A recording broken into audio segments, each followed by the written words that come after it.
Hi, I'm Denise Dryden, talking to you this Sunday about something that sort of tapped me on the shoulder all week, and I thought I would share it with you, which is what happens when we go from dissatisfaction to dissent to disruption, right? Big. And with the solar flares, with the ever-changing news coming in, with the hurricane, it's like we're right on the edge. And so what happens when we have these pieces of dissatisfaction that keep growing right within us? So what I want to talk about is that when we have an opinion, we create an opinion of ourselves, we for ourselves, we have an experience, and we weigh it all. We're intelligent, and we meet people who have differences of opinions, and these are some really big ones, like how we care for our bodies, how we educate our children, how we hold personal boundaries and sovereignty, how we see God, how we want to be governed. These are not minor things. Now, as we go through this today, what I want you to do is hold two perceptions at the same time, right? One is talking about the bigger stuff, like how we care for our body, how we educate ourselves, sort of what's going on on a bigger picture, global. And then also on this hand, if you've been a teenager, if you have a teenager, if you know about what happens with adolescent individuation, then hold that over here on this side, because they are similar experiences that battle the same way, right? So what happens when you have a teenager that has formulated an opinion that says, I have an opinion, I want to be honored, I want to be heard, I want to be seen, and I want to have the safety to do what I want to do without being attacked by you as a parent, or judged by you, or have things taken away from me, right? So hold these two perspectives at the same time as we go through these words, right? So, you can also look at how we care for our body, how we educate ourselves, how we hold our boundaries, and we can do it in our relationships, in our marriages. We can do it in our workplaces. We can do it with leadership. We can do it with government. Because when we have these opinions and experiences, and we share them, and they're not addressed. Hey, I'm worried about this. Hey, I'm concerned about this. Hey, this is what I'm feeling. And it's like, doesn't go anywhere. It doesn't go anywhere with a boss. Doesn't go anywhere with a board or a group that you're on. Doesn't go anywhere with your spouse, right? There is this uneasiness, this uncomfortableness, and our dissatisfaction starts to grow, right? So when I looked up the word dissatisfaction, it's the feeling of being displeased.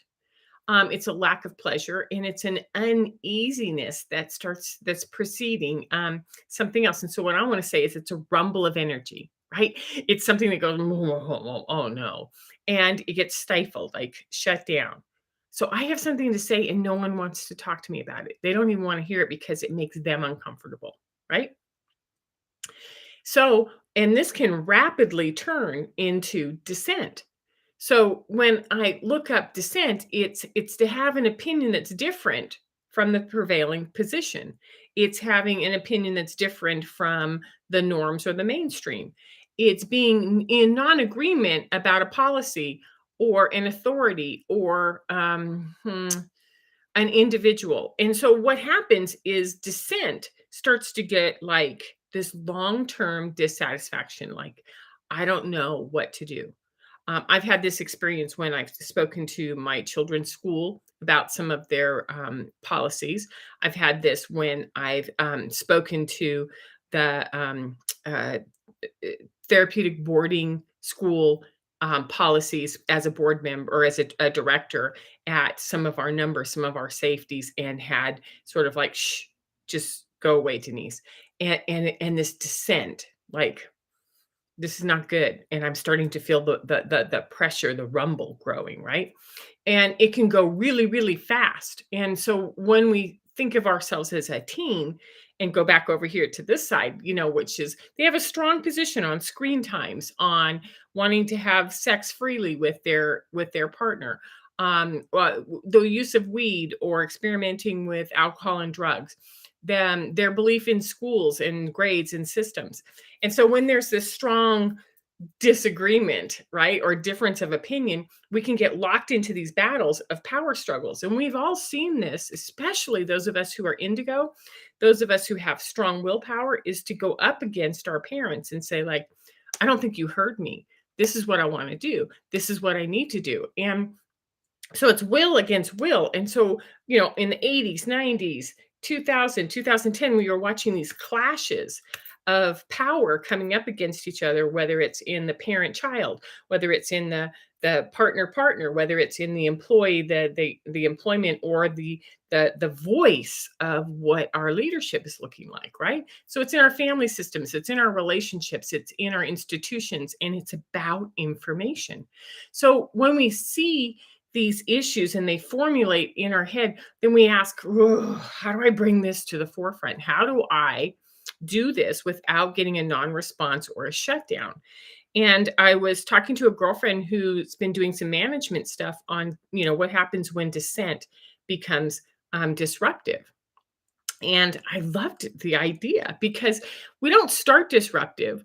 We don't start explosive. We don't start anywhere. We start with our beliefs or our opinions, which are creative. They have our own energy. This is Sagittarius. This is the 10th house. This is fire. This is where our beliefs and our opinions reside. And then when we stifle this fire and we can't put it out, but there's no outlet for it, it starts to turn into something, right? Whether go again, teen, go to your personal relationships. It turns into dissent, which is a disagreement. And then at some point, if it is not addressed, it turns into disruption, which is a burst apart. It's an action, it's a separation, it's an interruption of flow, which causes a disruption, right? It's when the order of things is disturbed. So as an indigo, it may look like out of the blue, I boom, had an explosion, or I said, no, we're not doing this anymore, or I'm done. And what that really looks like is having a belief and experience and sharing that over and over and over again and being very patient until I'm hitting these walls all the time. And then, as you notice with the power struggle with teens in a family system, you can say no, no, no, and you can restrict and ground and take away privileges until something blows up. So when that interruption of flow, it can be anger, it can be rebellion, it can be action, it can be refusal. It's saying something right loud and using all of the channels of communication. It's using every ounce of our willpower to resist. So those of us that become or have been viewed as disruptors are looked at as troublemakers, rebels, acting out, way too spontaneous. Yet what we're really trying to do is get an attention of something that needs to be illuminated, that needs to be changed, that needs to be at least measured and taken into consideration, right? And that those who are disruptors are not always celebrated, right? We know this. So, what happens when we go from dissatisfaction, which is just that little tiny bit of rumble of energy, to that fire starts to move, which is dissent? And then that dissent, if it is not heard, if it is not honored, if it is not at least explored, can become disruptive. And we see it over and over again. So I have 5 tips for you today on what to do when you're dealing with this pent up energy, this no place to put your beliefs or an outlet for who you are in your individuality, right? So number 1, especially go into the indigo lens and that sort of, or those fiery horoscope signs, right? Horoscope astrology signs, I'm sorry. um, Number 1, we're observers. We're collectors of information. We're empathic readers. We're watching things. So when we make an opinion, we're making an opinion because we've gathered a lot of information and we formulated this. Like, I'm seeing that there's a block in the energy flow right up there. And it's in management, it's with the parent, it's with this belief system, right? And we know this because our children do this, right? Our children are observant. They are collectors of information. They create their own cases. Number 2, we hold these beliefs and opinions as our right to explore them, right? To experience them. And so this is our sovereignty as a human, is to be able to collect information and formulate our own interpretation of what we want to do. What happens when we come up against a rigid belief system that's in a parent or in a teacher or in a boss or in a system is that we come to a choice point, which is, how do I proceed? So number 1 is that we're natural collectors. Number 2 is that we're going to have opinions and beliefs based on what we collect, and that we have a choice point where we come up on, what am I going to do about this? Number 3 is pay attention to the difference within our own systems of our will. How do I present information? How do I hold it? How do I advance myself? So sort of looking at, like get back when when you're working with your teen and go like, well, this is beautiful. This beautiful child of mine has collected all of this information. So let's now pay attention to how he or she presents it, right? How they hold it and how they advocate for themselves. Because what we want to do is we want to encourage them to have a voice. We want to encourage ourselves to have a voice. And how we hold these around ourselves as well. So think of child, friend, partner, boss, right? Number 4, when we hit some hard walls, some no's, what do we do? Do we go into immediate reaction because it's just so hard, or because we're short fused? Maybe not. That can be masculine, is to go into reaction, to go into action, to do something about it. Or do we respond, which is, I've asked you and you've said this. So if you've said this, then I'm going to move like water back around and come in at a different side and say, well, then what about this? Then what about this? And so, anyone who's ever known me when I've gone after something, they're like, you just don't quit. You go after it until you help shape it, or you leave, because there's just no way where you can get through to this, whether it's a work environment, whether it's a marriage, whether it is a community focus point group, or whether it is like, how much am I going to participate in leadership at this point, right? So number 5, we hold what we know and we inform others. This is our role. Not to get angry with it, not to go into disruptor, but to hold it and to present it as wisdom, and to have the confidence as wisdom to do that. So where I went to, and I think I have it up here on my bookshelf, and I'm not sure that I'm going to be able to find it while we're talking. Nope, I won't. 4 Agreements by Don Miguel Ruiz, right? So the first agreement is that we always do our best.